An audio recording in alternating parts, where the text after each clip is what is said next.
So about 4 months ago, I was gifted Baldur's Gate 3. This game bullied me so hard that after a couple hours of playing, I had to quit because I started crying. I could not figure out the mechanics. I could not figure out how the game even worked. But then a funny thing happened. I played the game on the easiest difficulty, completed it. Did a Dark Urge run with mod abilities, completed that, and then my brain did what it always does when it gets obsessed. I want to do an honor mode run. I want to play through the story with no deaths, one save file. I'm totally ready.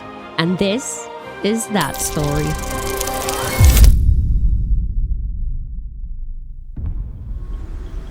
Who are you? Allow me. If you're trying to find a tale filled with glee, maybe turn away.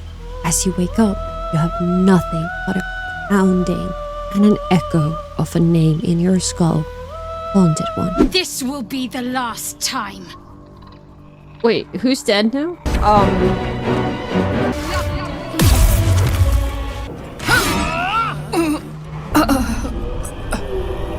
Let's try that again. Meet the Haunted One number 2. Note to myself, never experiment with the dialogue options. Killing. Now that sounds like your first good idea. This is where I do my last honor run, Lae'zel. It was time to do Act 1 again. Viewer discretion is advised, for this will not be a very serious Act 1. With the smoking Nautiloid behind us, we took our first steps into our journey. We jumped up the cliff, heard a bunch of ruckus in the background. What's going on? Goblins are on our tail! But it was probably nothing, and started heading towards the goblin camp, disguised as a drow, in hopes of finding someone to take the worm out of my brain. Side note, don't yeet the gnome. They have good bombs for our future war crimes. Help me down! Out of curiosity, we checked up on the grove and how the battle was faring. We're fine without me. I'm almost alive, and I need you to try and save me.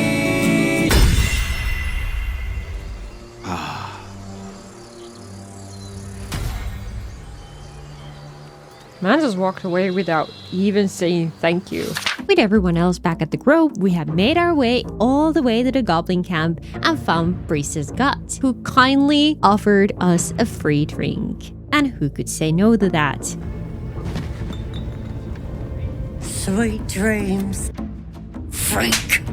Okay, this is officially the weirdest party I've been to. Breeze's Gut was hoping we would turn into her personal squiddy pet, but that's a little bit outside of my personal comfort zone. But I'm glad this random woman was here to save the day.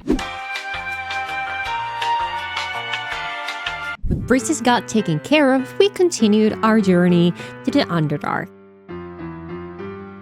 Only to be so rudely interrupted by this guy who just started citing poetry to us. Come. Our next stop was Arcane Tower because we needed a weapon and some items from there. Knock knock, I heard you got some mushrooms for me. Yoink. Yoink. Bro is sleeping on the job, so we're just gonna smash his chair. Next order of business is to start a forest fire. We got some mushrooms to deliver. Okay, you gotta chill. It is a miracle the brain functions at all. I know, right? But do you want the shrooms or... Oh hey, another free drink, let's go. Gale, are you brooding? But it was time to start taking the game seriously and start cleaning up Act 1. The group made its way back to the grove to talk with the druids. There we happened to stumble upon a perfect opportunity. The death of a child. Don't mind me here, I'm just gonna grab the body. You heathen! The Outlander has betrayed us. Oh shit. Let me just grab the girly. Mistakes were made. And now because Wrath got a little angry at us for getting a little bit of smoke into his eyes, the Grove decided to go full on 2020 lockdown mode. That's okay. We got a little helper, Arabella. The true MVP of Act 1. With me stuck in the Underdark now, Uncle Astarion took Arabella out to have some fun.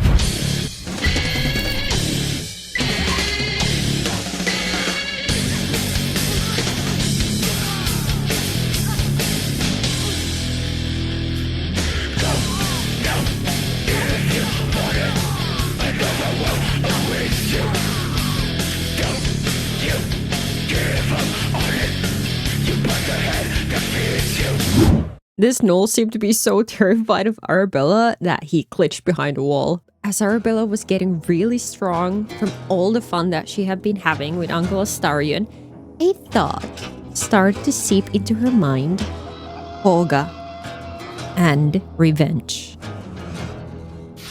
And in order to make Arabella's big dream come true, we respec Uncle Astarion into a wizard and sent him inside the Locked Grove to carry out a recon mission to see if we could still find Koga. With Astarion inside the grove, we needed to ask our auntie Shadowheart's help, so we respec her into a wizard as well. We're gonna have so much fun!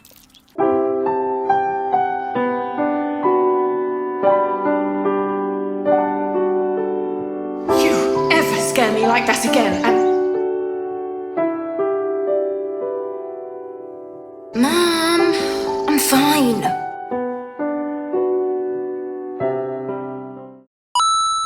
With our droid problem solved, we had to wrap up a couple things in the Underdark and start thinking about heading to the Crash to meet the Githyanki.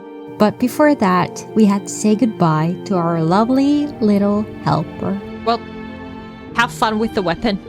That night, a bard appeared out of nowhere and asked to stay the night at the camp in exchange for some songs. You open your eyes with a lurch, and you are not in your bed. She totally had it coming with that performance. And in the morning, the gang was pretty cool about it. Astarion even approved. I bet he didn't like the singing either. The very next night, we found out that we have a sidekick, a creepy butler that gave us a cape of invisibility for unaliving the bard. Now that we learned that the Haunted One too really likes to unalive things, we headed to the Crash to meet the Githyanki. And with the preference to back doors, we snuck through one. Gale's vibes are just out of this world, so we passed the charisma check really easily. So we have been carrying this Rubik's Cube since the Goblin Camp, and apparently it's some really important relic of theirs, so I tried to give it back to them, but it bounced right back into my arms, which granted me the access to see the Inquisitor. The thing is that I'm not really interested in the politics, so instead of talking, I just looted the room, and I really liked her headband, so I asked if she would follow me into the side room, and I kindly asked her to give it to me. There were still a couple of things that we needed from the Githyanki. They had 3 squiddy worms in their infirmary, so I popped an invisibility potion, snuck past a scary ambush, and closed the door behind us, completely unnoticed. With their quick visit to the Githyanki almost over, we had to go to the basement and grab this gorgeous weapon. I'm sure nothing bad will happen if we just take it.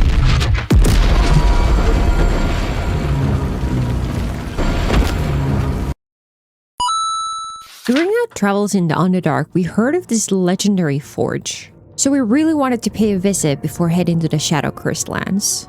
And as soon as we got there, people started talking about some hotshot Nier that we were supposed to get out from under a rock slide. But all of these people seemed pretty rude and not very nice people, having slaves and all. So in preparation to get rid of Nier, we started gathering boxes. As we were exploring the slave camp, we ran into this lady who had a very interesting barrel, which I really wanted to get.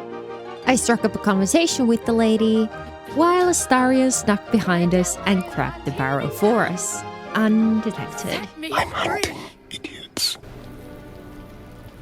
Wait, Hello. what in the hell? I figured Nier had been in timeout long enough, but instead of blowing up the rocks at the front entrance to get him out, I started to play with all the boxes I had gathered and created a tower. As it was high enough, I misstepped right to the back door. Hello, Nier.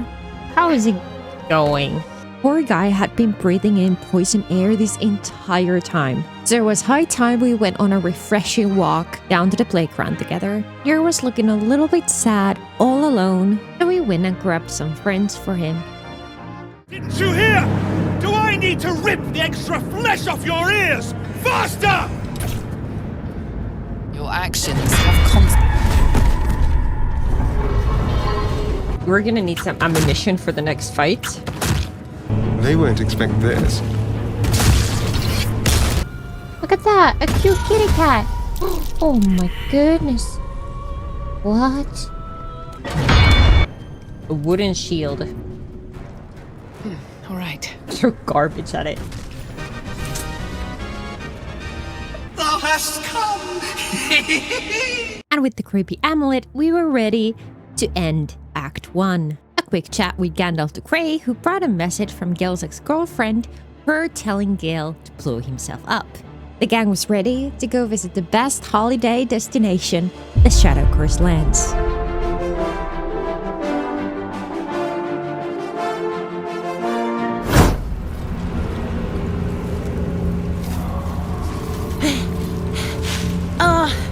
Are you the true soul?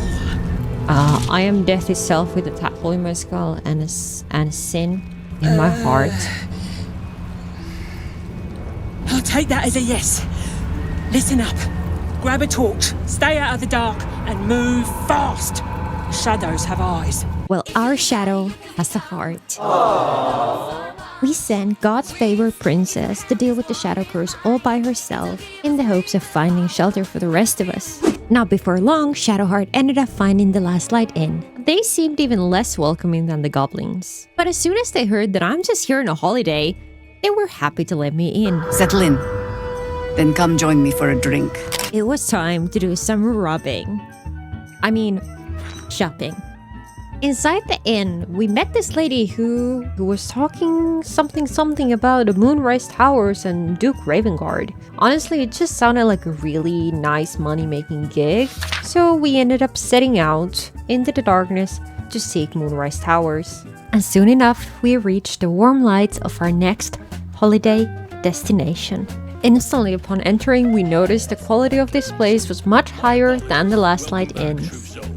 You'll find Z'rell in the audience chamber, true. And just like before, with zero interest in politics, instead of talking to this Z'rell, we did some more shopping, donated blood, and defended Astarion's human rights. It was time to make some business with pleasure, so we hit the casinos upstairs. And as we know, D&D players are just socially accepted gambling addicts. And because the check was so high, we asked God's favorite princess to come and give guidance to our hands.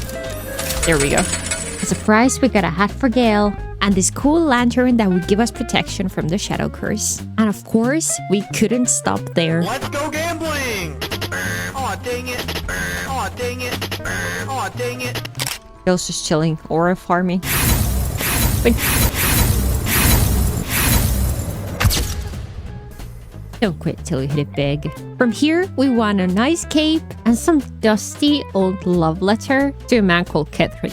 After hitting it big at the casinos, we went to celebrate to the local tavern with the group. The esteemed gentleman attending the bar wanted to be entertained, so I figured he wanted to hear a couple of jokes.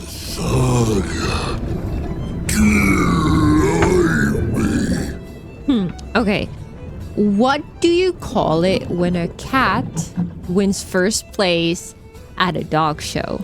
Go on! Catastrophe. Get it? Cat has trophy. Catastrophe. Delightful. Thank you. More stories. Okay, this one you love. What do you call an alligator in a vest? An investigator. That one. You really didn't like that joke, huh? You will regret. I think me just jockeying any drink given to me finally did me in. Since the barkeep beat us pretty badly, we needed to go to the ER. But with the entire group filled with socially incapable people, we send vibes out of this world, Gale. Well, I suppose I can be smooth enough for two. To chat with the doctor. You know, it turned out that the local doctor had some rather questionable health practices. We politely declined his services. As we left the hospital, we noticed a familiar figure suspiciously standing around, practicing poetry. As soon as we locked eyes, he started reciting poetry again. To my surprise, Astarion wanted to make a deal with the devil. If we wanted his help, we were to slay a beastie for him that is conveniently resided in the mysterious cave right behind him. Everyone's happy. Except the beastie. We said yes, so into the cave we went. That ended up being a crypt. And the crypt ended up being an arcade with some fun minigames for us to play. This town really had it all. I'm just not sure what Shadowheart was doing before every single minigame. That seemed completely unnecessary. Now, before going to find the beastie, we tried our luck at the shooting range. Mr. Barker.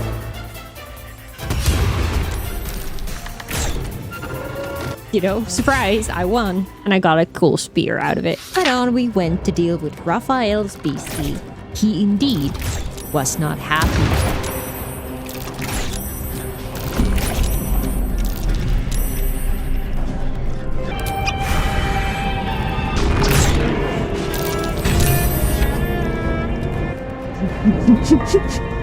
We had won some balls from all the fun games that we played, so we went down and slotted them into the pedestal, revealing a spa. Just as we were about to go enjoy ourselves, Shadowheart just started praying. And you know what? This entire time, she was a follower Shar. Who knew? I'm amazed you missed the signs, honestly. Get this. The pool at the spa was actually a portal to a different dimension called the Shadowfell. Best holiday ever. But the vibes were completely ruined by this flying blueberry man who talked to us as if I was supposed to know who he was. Trusted advisor of General Ketheric Thorm. Ketheric Thorm. Ketheric. Oh, that's the guy whose love letter we found. Whatever was happening here seemed really important to Shadowheart, and I was kind of intrigued by this Ketheric Thorm guy, so we kept going forward. I just kept having this gut feeling that I had stumbled upon something really big. Even though the lady who was trapped inside the ring seemed a little scary, I really didn't like the blueberry guy. So I think the answer was pretty clear. Got rid of the blueberry guy and saved this lady called the Night Song. Are you ready to kill Ketheric Thorm? Okay, Night Song, pause for a moment. So if I got this right, Night Song has been keeping Ketheric Thorm immortal for the past 100 years. And now we, for whatever reason, we're supposed to go kill him. I haven't even met the guy. Okay, I'm down.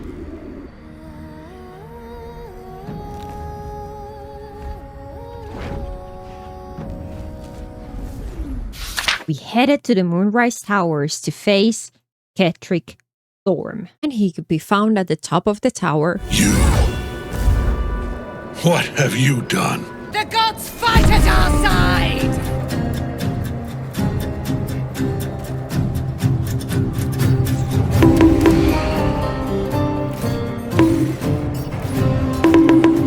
It's so satisfying. Before we could finish him off, the coward ran away. So we followed him deep into the tower.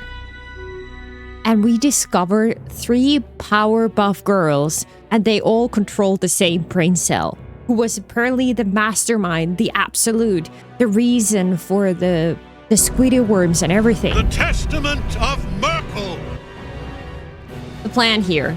So we're gonna have Shadowheart take Invisible Potion and position herself behind here, because we did the "oh, your wife doesn't approve this conversation" option before. He should off himself if we manage to roll the check so we can deal with the first phase that way. And then it's just basically blowing Merkel up.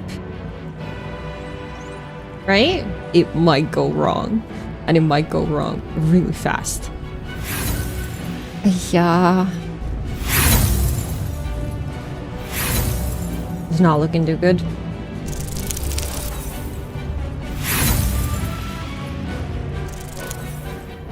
Yeah, nope.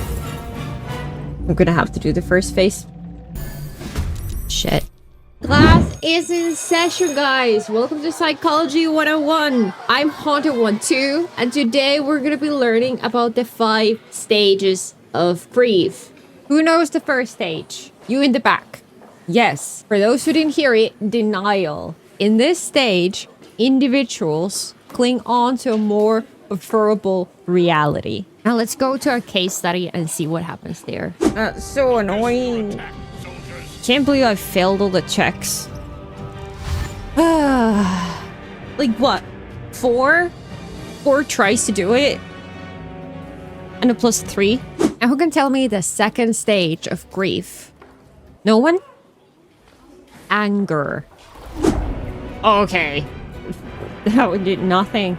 All because of that one roll check. Now, what is the third phase? Correct. Bargaining. The save is really cursed when it comes to any type of damage rolls. This run is so cursed from the get-go. This is when people are trying to lesser the impact of grief. What is the 4th and the second last phase? Yeah. Depression. I think this might be the end of it. No. There's no point even trying. Individual recognizes their mortality. This guy's untouchable, like genuinely. And then we arrive to the last stage. Acceptance. I guess there's nothing else I can do. Saved. It just saves everything. Just chill there. It's over. It's just over. But the interesting thing about human beings is that we are resilient and lucky as hell from time to time. Yes! Go for Dame Ailing! Go for Dame Ailing! Let's go! Go for Dame Ailing! Oh, that might have actually saved it. That might have saved it. Now just do something. Okay. Thank you. Grief? What grief? We have Dame Ailing to be a target practice. Oh my god. Oh, my heart. My heart. My heart can't take this. What a fool you are. You cannot kill me. I am eternal. My pulse is like 160 right now. The god of graves and age, of dust and dusk. I am Merkel, lord of bones. And you have slain my chosen. But it is no matter, for I am death. And I am not the end. Shit. This will finally destroy my old GPU. Here you go. A Christmas gift for you. Merkel, please.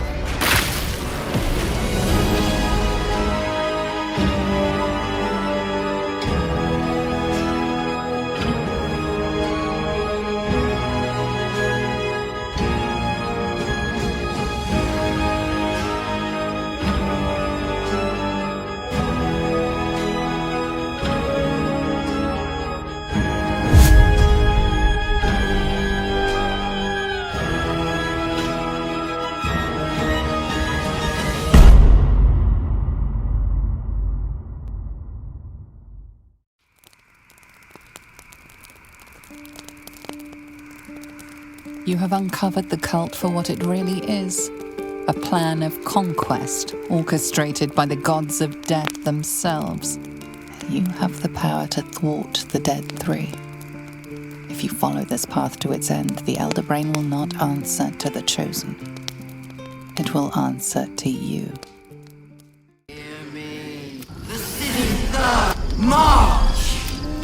Wakey wakey, time to go send some Githyanki to circle the orbit. Our dreams of world domination were rudely interrupted by the Githyanki. What have I ever done to them to make them so angry? So the Githyanki managed to break a barrier with their bare fists that was protecting something. And guess what that something was? A Squiddy holding a Githyanki captive. And apparently the Squiddy have been using that Githyanki's powers to prevent us from turning into Squiddies this entire time. No wonder the Githyanki hate me so much. I wasn't about to turn into a Squiddy face anytime soon, so we...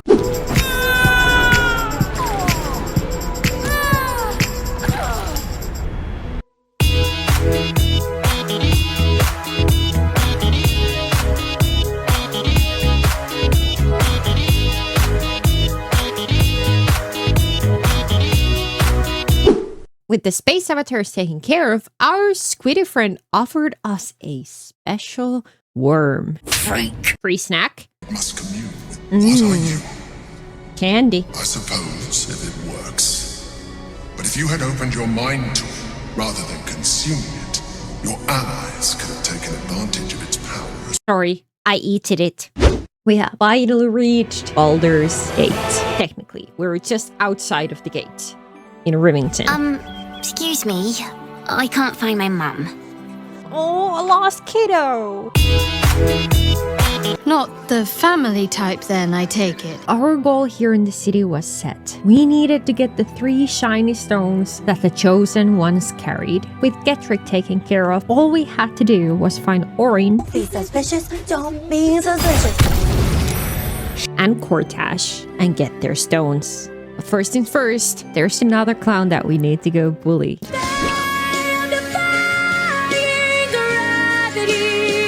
Not that clown! This clown! The short version of what the poetry boy wanted. The big bad brain wears a crown. He gave us a hammer to free the Githyanki trapped inside our Rubik's Cube in exchange for the crown. Once we actually have the crown. Oh darling, where do I sign? With our business concluded in Rivington, we made our way to the gates of Baldur's Gate. You'd think in a world with flying, the gate would actually be closed. As I stepped behind the city gates, my mind was flooded with all the memories I had lost. I wasn't just Haunted One too. I was special. God of Murder, Baal, is my father. But there was a little tiny obstacle. Orin, she is trying to claim my birthright as her father's chosen one. Something had to be done to her. Then I became a princess overnight. To prove that I was ready to become father's favorite princess, I went around town and showed some love to people. And to really prove my worth, I needed a helping hand. Then I was given the location for the Serial Killer Club, where I could become the unholy assassin and devote myself to my father. I did have to get rid of Dumbo, but oh well. I'll bring chocolate chip cookies to the next meeting.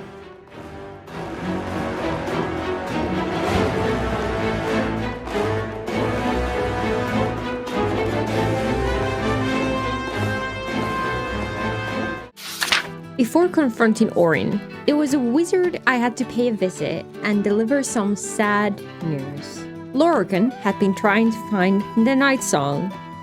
So it was unfortunate that I had to inform him that the Night Song had passed away in my fight against Merkel. I will remember you. He was so devastated because of the news that he didn't even retaliate when I put him out of his misery. You okay there, Mr. Crocodile? I was ready to face Orin. She is not going to be an easy fight. Orin 208 health, multiple stacks of Unstoppable, which pretty much nullifies all damage. She has plus 10 bonus to any saving throw against incapacitating condition. And she can turn into the Slayer form that has multi-attacks. I really had to think about this fight, how to go about it. It was one of the fights that I was most terrified of. Death.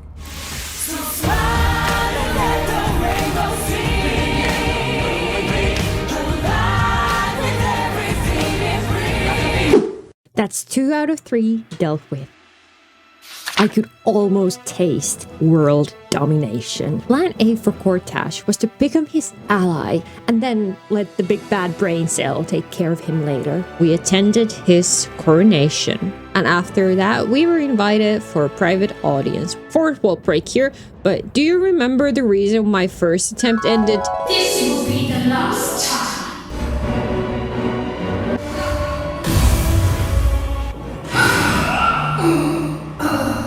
Note to myself, never experiment with dialogue options. Oh.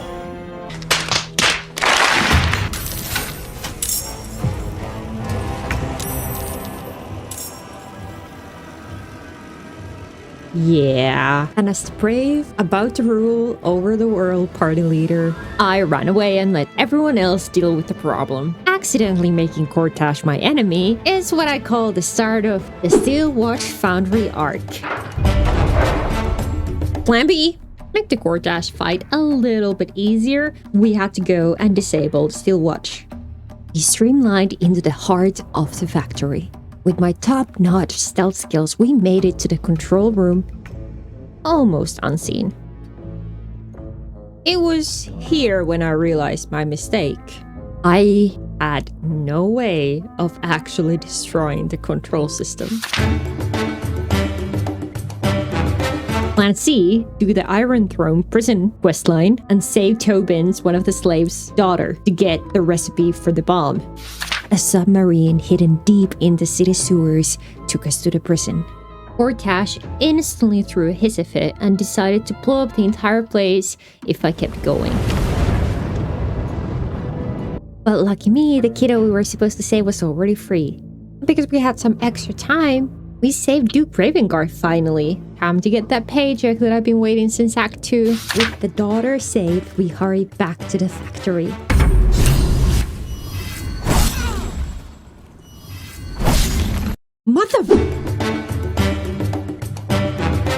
Plan D. There is one more way I can do this quest. All I need is to find 2 books. Tobin has one. Shouldn't be too difficult to get it off his body. Fate spins along as it should. The other book is next to a zombie in the second room. And all that was left to do was to defeat the boss.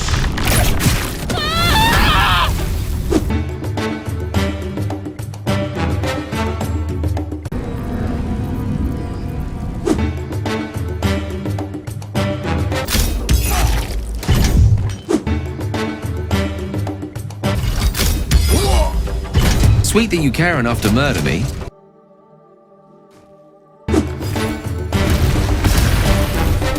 My determination just broke the boss's will to live, and it started skipping its turns.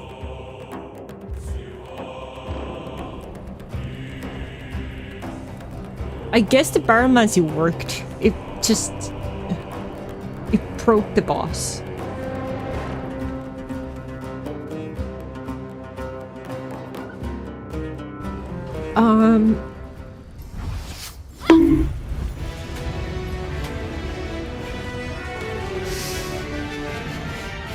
There was nothing between us and the control panel. All I had to do was to succeed a simple intelligence roll check. Oh my... Please. I hate this game.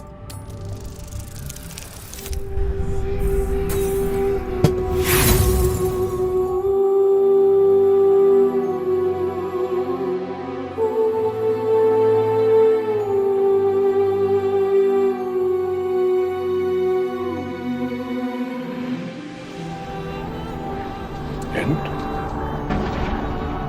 No, the journey doesn't end here. Death is just another path. One that we all must take. The grey rain curtain of this world rolls back, and all turns to silver glass. And then you see it. What? Gandalf. See what? White shores.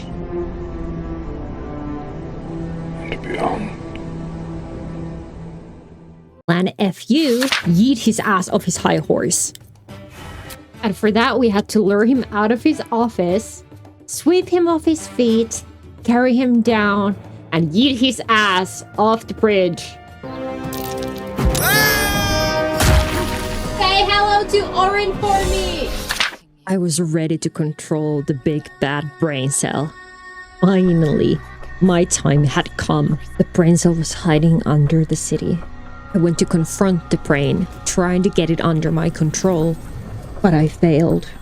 Our squiddy friend saved us, pulled us back to the astral plane to rethink our plan.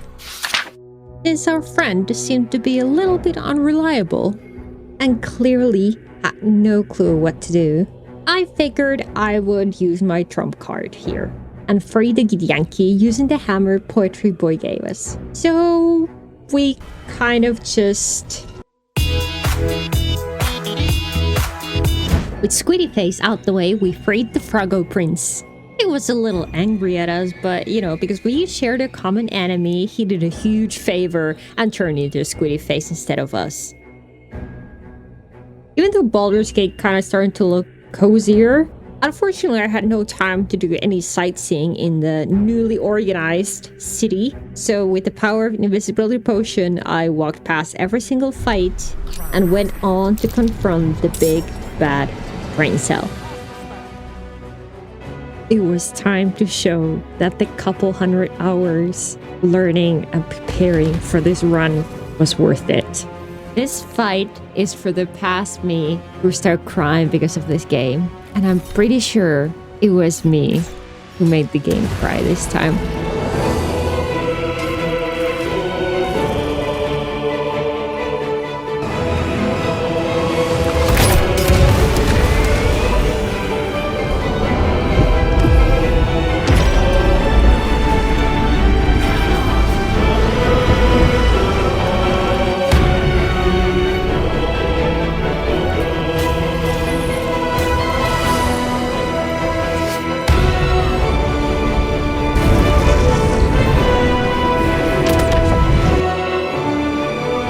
Okay, Astarion. Time to pop off, I guess.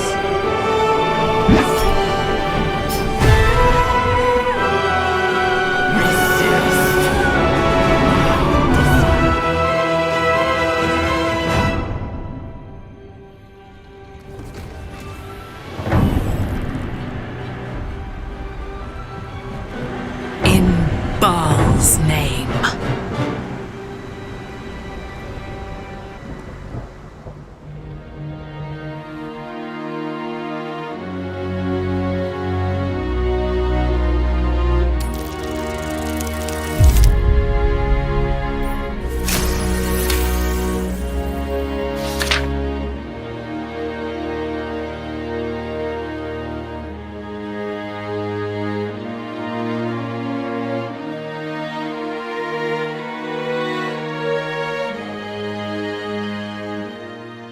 What, like it's hard? Boo-boo?